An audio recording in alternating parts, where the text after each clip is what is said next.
So in this talk, I would like to focus on the future and propose a few solutions to our present social predicament in our sexual culture. A lot of writing and research has taken place about the last 50 years, and that research has vindicated what Humanae Vitae warned about. And we now have more arguments and data than ever to show the disaster of the sexual revolution. But where do we go from here? I'd like to reflect upon how women can be the solution for the future 50 years.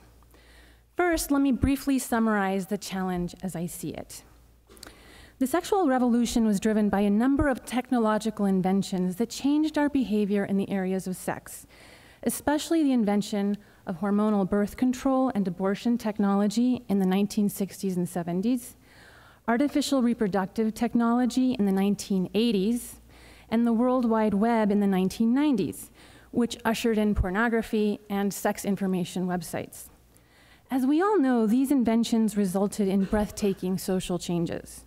The technology was largely irresistible to us as a culture because the moral framework on which we used to identify what was good and true was replaced by modern values like freedom and equality. Technological capacity became queen. Can implied ought. In turn, these technologies ushered in what I call the package deal of the sexual revolution. And that package deal includes at least 10 subcultures: hookup culture, divorce culture, abortion culture, cohabitation culture, artificial reproduction culture, so the whole IVF, surrogacy, egg selling industry, alternative parenting and alternative family structures culture, pornography culture, gay culture, transgender culture, and polyamory culture. So my point is that 50 years after Humanae Vitae, we don't just have a contraceptive culture. We have a multifaceted, multidimensional matrix of subcultures working against a humane approach to sexuality. The contraceptive mindset first spread, and then it converged with other new technologies to breed novel and harsher ways of dealing in sex. Therefore, to rise up to the challenge of our time, we have to tackle more than contraception. We have to tackle this package deal. And it's no exaggeration to say that tackling this package amounts to an effort to save society. Democracies are premised upon monogamous marriage culture. The intact biological family is the school of citizenship. So the stakes are high. There are few projects as important as this one. So that's the challenge. Now let me start to sketch a solution. The way to change culture is to change the mores and manners of its women. Women are natural trendsetters for new social behaviors. This is a thesis advanced by a number of thinkers, but my favorite formulation is that of Montesquieu, who understood the power of women to change culture. In general, he noted, people are very attached to their customs, and taking their customs from them violently, that is, by the force of law, makes them unhappy. Therefore, one must engage people to change themselves, end of quote. And in order to get people to change themselves, he argued, one must galvanize the women to do so, because, quote, women give the tone to society. Montesquieu believed that men desire to please women, so men will change their behaviors according to whatever standards women set. That influence over men, combined with women's natural influence over their kids, meant for Montesquieu that women were powerful trendsetters in the sphere of culture. He advised legislators then to look to women rather than to legal changes to see how women could inspire new mores and manners in their society, which would then allow for an easier time making legal changes. This same idea was echoed by another French aristocrat, Alexis de Tocqueville, who, while observing how democracy worked in America, exclaimed, "No free communities ever existed without morals, and morals are the work of woman. Consequently, whatever affects the condition of women, their habits and opinions, has great political importance." End of quote. So both Montesquieu and Tocqueville saw the sphere of culture working alongside the sphere of law, influencing social behavior. And we hear a lot about that today, right? That culture is upstream from politics. But the further insight they had was to understand the primacy of woman in the sphere of culture. Today, modern theorists explain women's power in more raw and realistic terms. For example, sexual economists Roy Baumeister and Kathleen Vaz propose that we visualize the interaction between the sexes as an exchange in which men seek sexual access from women, and women seek other resources like relationship commitment, emotional security, or financial support from men. In their view, men are highly motivated to do what women want because of their sex appeal. Women, on the other hand, are motivated more by relationship commitment. Building on these insights, I would add, with Montesquieu, that it's no surprise that the half of the human race that brings children into the world is also the half that has a greater interest in fostering strong social ties. We are especially relational animals. We also tend to be more interested in communicating our thoughts and our feelings with those around us. We have a natural propensity for conveying information through our relationships. Now, when women are corrupted, we bring about a more pervasive corruption of society. We can become busybody, meddlesome, gossipy creatures who leverage their social power towards selfish ends and inflict great pain and harm on others. But when women seek out moral integrity and become trustworthy, we can leverage our relational talents for the good of others, and we can form networks that influence society to be better. Women as mothers have the additional advantage of being linked to their vulnerable children, and so we have an additional motive for protecting and building up environments in which our children can flourish. Motherhood does not necessarily bring about new, but rather intensifies the traits already in women's biology and psyche. This powerful motivator is combined with the natural womanly interest in relationships to generate a great drive in moms. In today's sexual climate, moms have quite a bit of the mama grizzly flowing through their veins. And the desire to protect their children from the package deal of the sexual revolution is very strong, very, very strong. So you can probably see where I'm going with this. We need to tap into women's desires for the well-being of their children and the desires for strong relationships to achieve what they already want, but often don't know how to get. And if this seems like a task too large to accomplish, let's not forget that we have God on our side. But also let me summarize some science of social networking to put before you how change happens. In their best-selling book, Connected, How Your Friends' Affect Everything You Feel, Think, and Do, social networking scientists Nicholas Christakis and James Fowler explain how it is that one well-connected individual holds power to change cultural behaviors through social contagion. Social contagion is a type of social influence. It refers to the tendency for certain behaviors to be copied from one person to another, especially when someone has also been exposed to media coverage describing that same behavior. So for example, I go to a gathering and I see a friend wearing something a little odd. And then I go and see an advertisement in the magazine or on the internet of that same item. I am more likely to copy that fashion and wear it myself. This is especially true if 2 or 3 others in my social circle exhibit an interest in the same thing. Social contagion happens by a kind of social encouragement. When I see another person do or say something, even if it's a little strange, it gives me permission to do it too. Social network scientists today map out the structures of our networks to figure out where the hubs are, the places where new ideas are more likely to spread the fastest from person to person. Influential people tend to be at the heart of social networks. The more friends a person has, the greater the capacity to influence others. Popularity matters. Mothers are especially interesting cases here because they tend to have higher levels of social engagement in the educational and social spheres of their children's lives. Many of them have purposely stopped working full-time or have adopted flexible working or stay-at-home schedules so that they can spend more time in the culture, in the spheres that their children move in. So, many of these moms are hyper-connected. Here is the social network of your average, well-connected, part-time working mom. I've highlighted and labeled some of the social groupings to make it easier to read. The purple lines show you the connections between her friends who know other friends in her network. You see pictured here her family relationships, the 10 women from the church she volunteers with once a month, the mom friends from the children's school, the soccer parents, her colleagues from work, the swim team parents she works with at the swim meets, the women from the gym, her husband's coworkers, her neighbors, the cashier at the grocery store she's known for years, her mother-in-law's bridge group of 4, which she pops in to visit occasionally. This is just a part of it, right?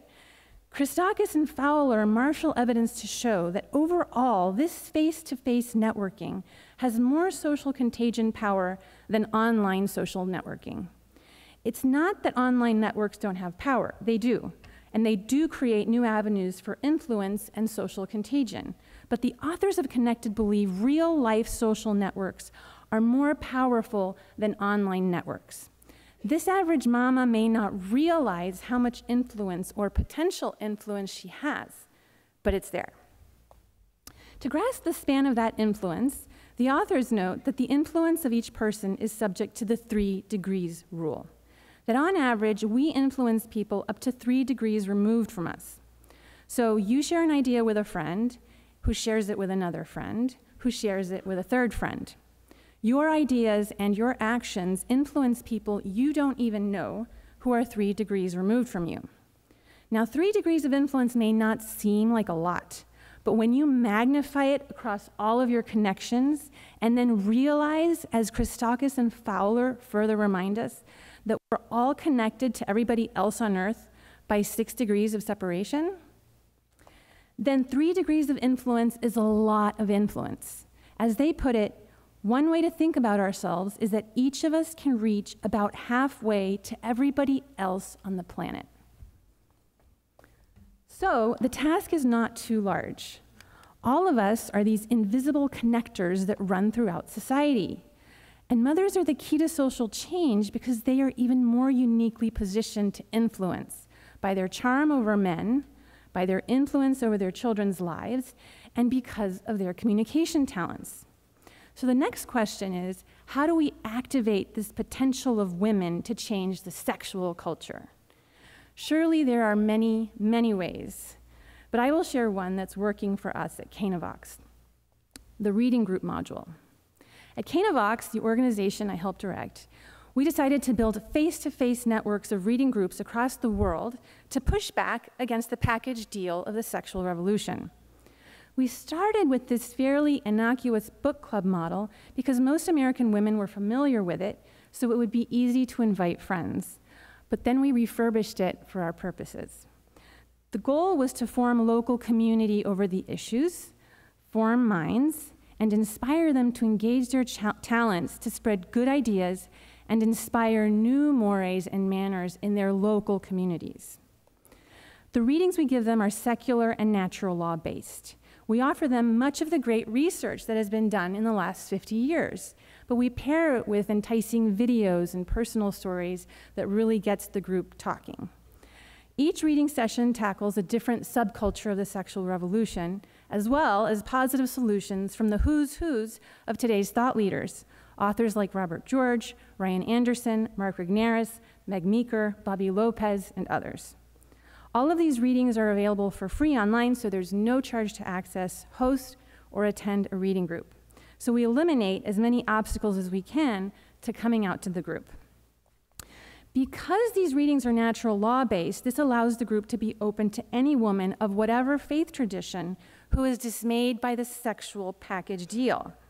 So this has drawn local Muslim women together with Christians, evangelicals with local Catholics, We have Mormons, Russian Orthodox women, Orthodox Jewish women, and others involved in Canavox.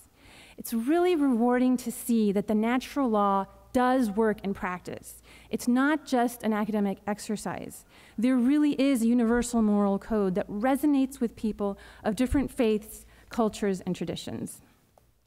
Time and again, these groups tell us how grateful they are to be taught the truths of their different faith traditions in secular language. They know that the tools they need to fight on the ground are secular. When they go to speak to the public school principal, the librarian, or the nurse, they want to know how to verbalize their beliefs in language that appeals to a more universal audience and will resonate with anybody of goodwill. These face-to-face interactions also generate a really great deal of peer bonding, and they transform women. So usually the women who come to group come with a lot of pent-up anger. A lot of women don't want to talk because they're so angry that they're going to say something wrong, they just stay quiet. So when they come to reading group, so they can finally let it all out, and they start over time to calm down, and you see the transformation over time that these women start to be more articulate, a little bit more cheerful, a little more kind in the way they say things, and then that's when they start to wear what they believe outside of reading group more. So you really see a transformation the more they attend reading groups. So now the woman going to talk to the principal has a whole team of women who've coached and advised her on what to say. They want to know how it went. They're ready to give her ideas on what the follow-up strategy should be. There is strength in numbers. And slowly, the group of 10 women turns into an email list of 40 who all live in the same geographic area. Many of them have overlapping networks of friends, but now they're creating a little bit of a pulse so that these ideas are being found in their social networks. So what appears to be a mere reading group is actually a mini think tank. The boots on the ground team that's keeping tabs on what's going on. They're talking about the problems they see, they're venting, but they're also looking for solutions. Friendships are formed, communication lines are established, marriages are saved, and cultural changes happen. We've only been around for 5 years, but we are now present in 33 states across the US and in 24 countries worldwide. And if any women out there would like to look for a Canavox reading group, come see me or go to canavox.com. To give you an idea of the kind of impact these groups have, let me just read you a few testimonials. Jessica from Texas hosted a reading group on pornography, and one of her group participants also sat on the parent-teacher organization of the local Catholic middle and high school. She forwarded the Canavox readings to the principal and the chaplain of the school, who in turn addressed the PTO about what she had learned on pornography. The PTO then voted to implement a school-wide program to address the dangers with parents. But then the following Sunday at Mass, the sermon was all about having a pure heart and understanding the dangers of pornography. She recognized the references cited in the sermon, so after Mass, she approached the priest to say, "Thanks and good job." And she mentioned with a smile that she recognized the references. The priest said, "Yes, from your Canavox readings." That wonderful priest preached all 4 Masses that day. Ellen from Virginia has been hosting her Canavox reading group for over 4 years now. Recently, the Fairfax County School Board announced it would vote to implement an extremist sex ed curriculum, much like the one here in California. Her reading group sprang into action. They hosted meetings to study the curriculum. They figured out what was wrong with it, and they started telling parents about it. They also pressured the school board, along with a lot of other parents, to vote it down. And even though they lost the vote, they're not giving up. They're continuing to hold reading group sessions on how to message to their children about these themes, because they understand, like we do at Canavox, that the antidote to sex ed in the schools is sex ed in the family. Andrea has started Canavox reading groups in Guatemala, because we have all our sessions in Spanish too. Their society is right now debating same-sex marriage, but several principals of schools have asked her to start reading groups for teachers, and they meet at school. So she's training them on how to explain the rationale for marriage between one man and one woman, and why gender ideology is false compassion. Those teachers then are educating the children of the schools so they can push back. And finally, on a more personal note, Last year, a same-sex couple of women moved right in next door to my house, and one of the women turned out not only to be pregnant, but also the director of a prominent LGBT organization in the area, demonstrating that God has a splendid sense of humor. Yeah. So this command to love my neighbors is coming through loud and clear. But because of my involvement in Canavox, I have felt quite at ease developing a friendship with them.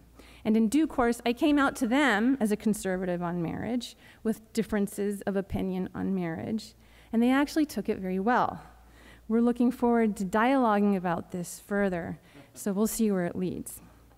This is only a small sampling of the effects of our reading groups worldwide, but I have to keep moving, so let me turn to my next theme, which is Canavox in the service of the Catholic Church. After the 2015 World Meeting of Families, the Archdiocese of Philadelphia invited us to assist them by starting reading groups on marriage and sexuality there. So we created a Catholic Canavox syllabus, which combines our usual secular readings with readings from Catholic intellectuals, so that participants can study the truths of marriage from both the angles of faith and reason working together. So in addition to reading Brad Wilcox, Alana Newman, Robert George, they also read thinkers like Jason Evert, Bishop Robert Barron, Gregory Popcak, and Christopher West. The feedback and testimonials there have been very positive as well. And now we are working to start groups in the Archdiocese of Kansas City in Kansas, the Archdiocese of Denver, and the Archdiocese of San Francisco. We would be absolutely delighted to bring Canavox to other parishes and continue to serve the church. So if you're interested, please come, and I have flyers.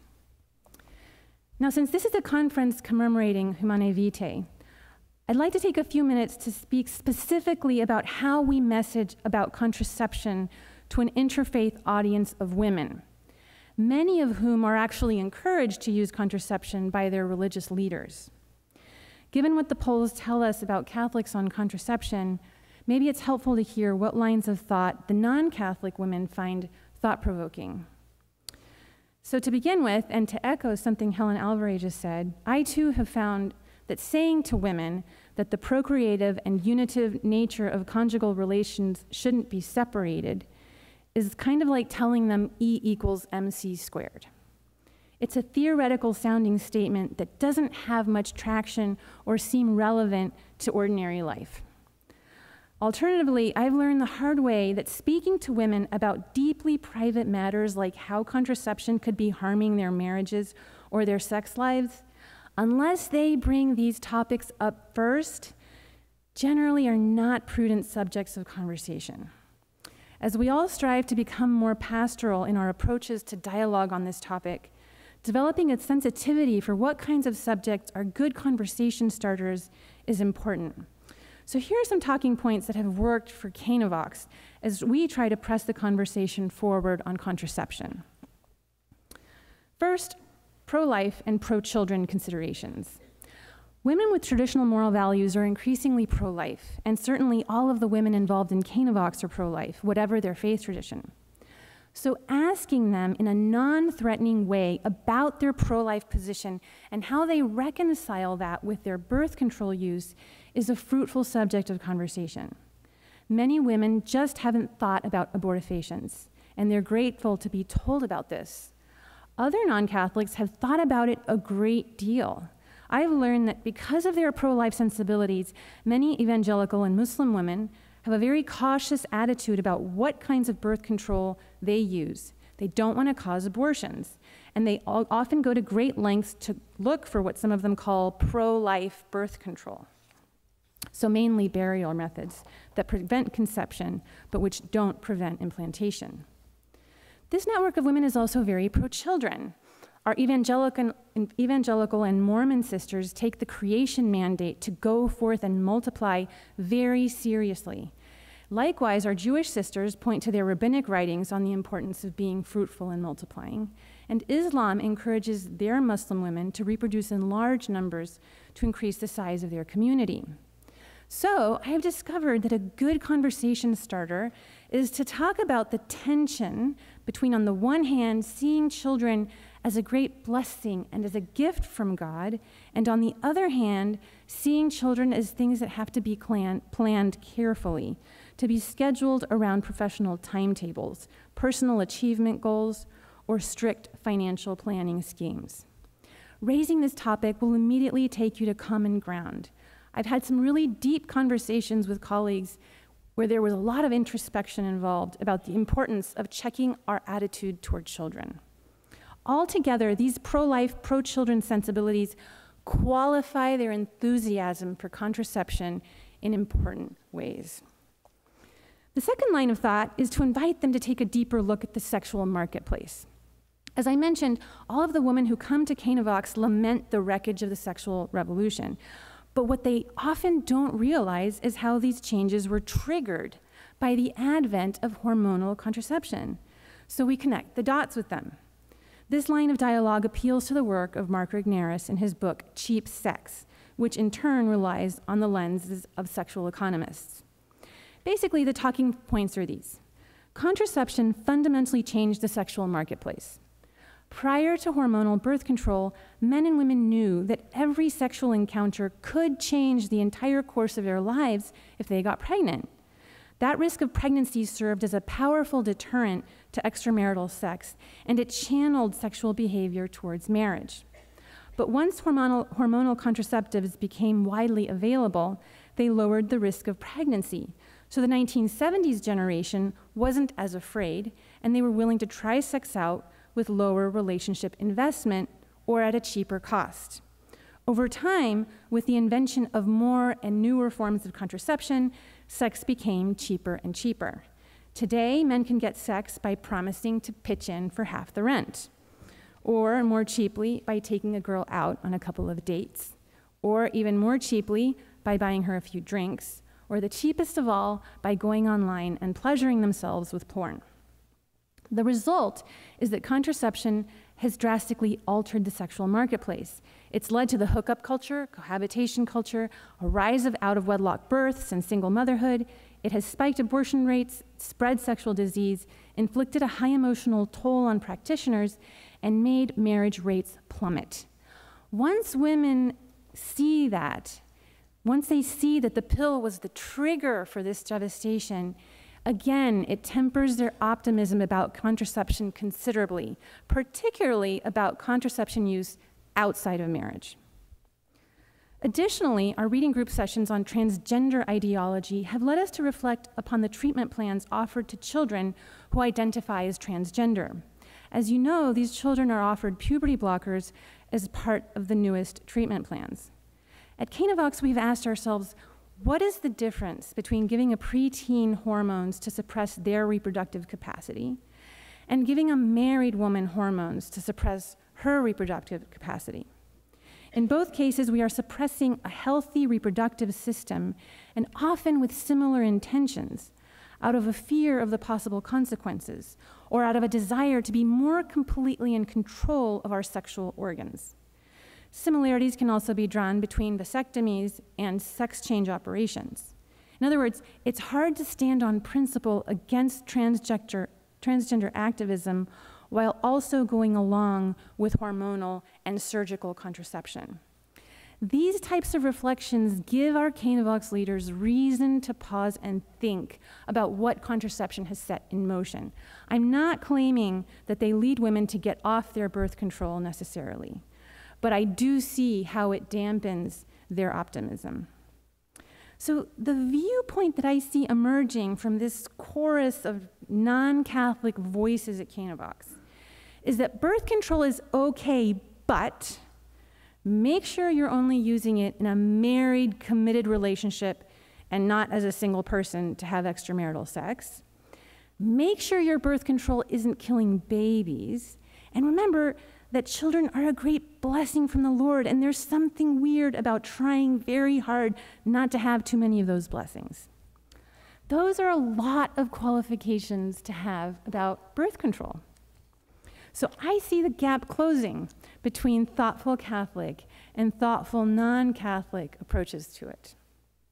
Once women get to that point of caution, then I think the thing to do is just invite them to check out the latest technology available to understand their cycles. There are a number of new gadgets, bracelets, tress strips, NFP apps available today, to say nothing of NAPRO technology, which has impressed our non-Catholic women immensely. In other words, I don't think it's prudent to keep harping at them to get off of their birth control. I think once they get to that point of caution, you just invite them to check out something better.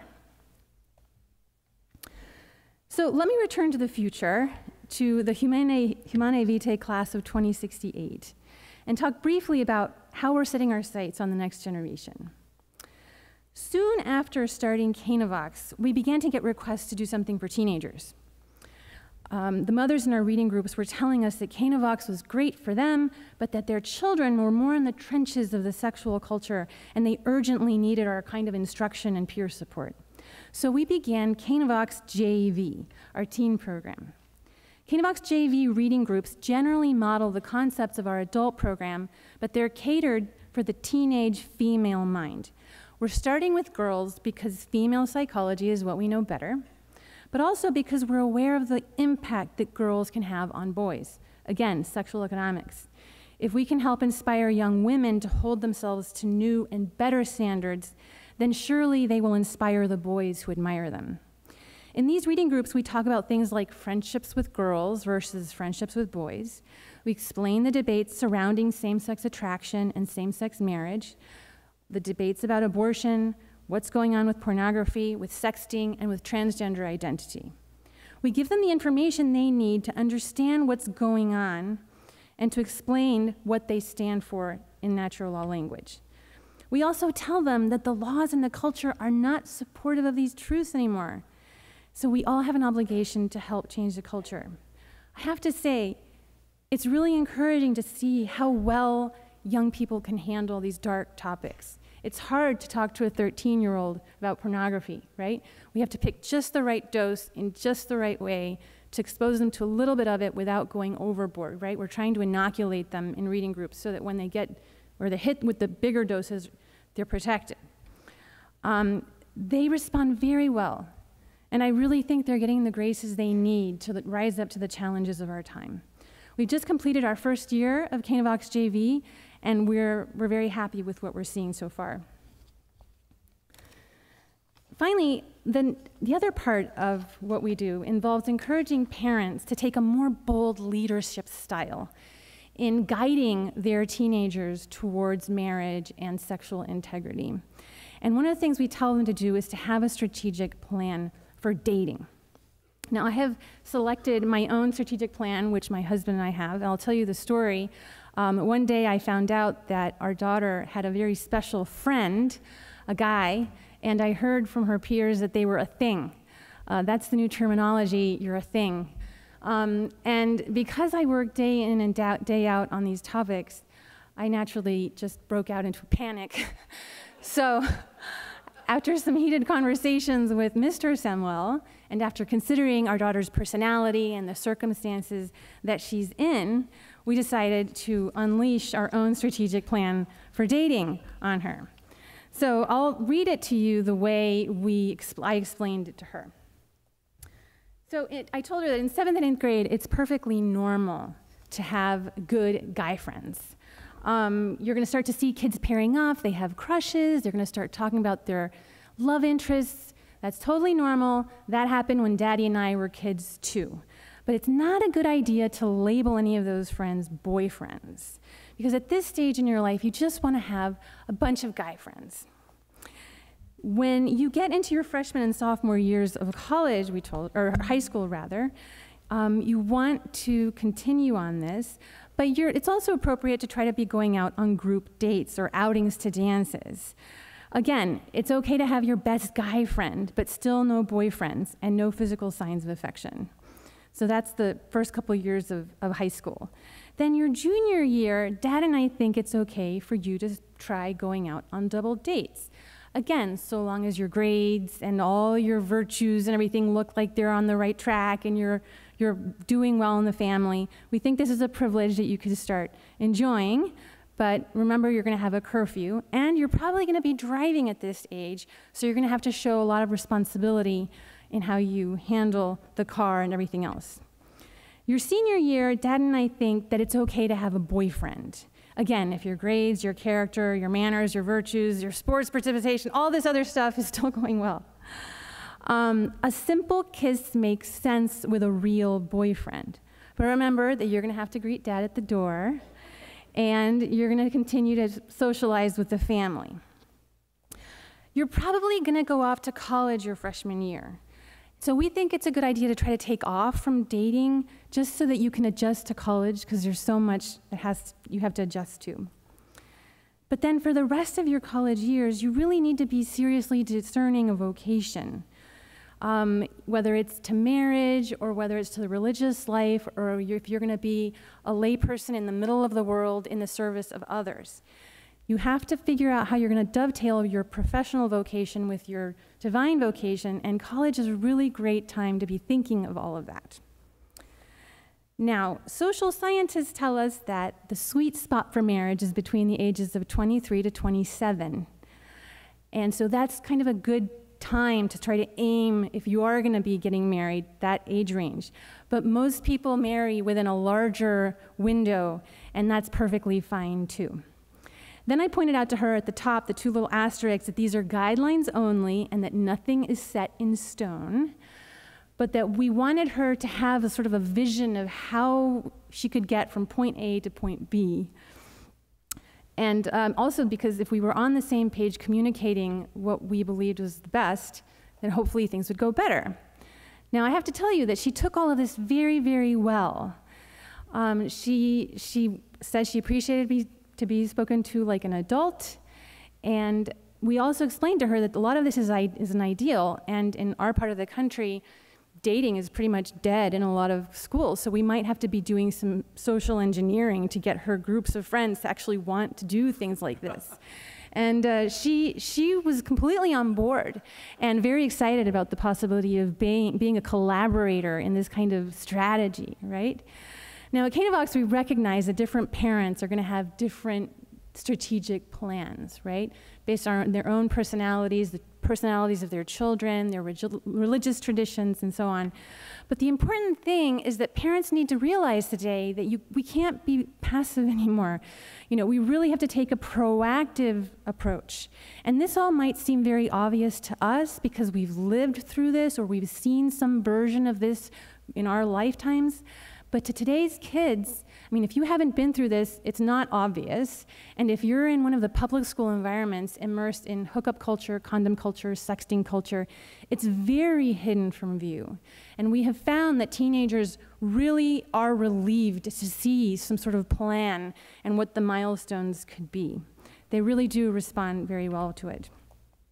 So that's the sort of path forward that we're carving at Canavox. We're putting strong ideas into strong networks of mothers and brave mothers, and then we're letting them take their ideas to their children, to their families, and to their social networks so that they can create new mores and manners in their local communities. I'll just end with a reflection. God has taken a great risk on human freedom, and a lot of evil has come about because of that freedom. But God has also taken a great risk on our freedom, and a lot of good is coming about because of it. So I just want to encourage us to continue to have a great deal of optimism and daring and drive and running into this fight, knowing that we've been given that freedom to be very creative and to seize and shape our present circumstances so that our grandchildren and our great-grandchildren of 2068 can come to life in a society which has preserved these ideas of a humane sexuality intact. Thank you. Thank you so much. Very well.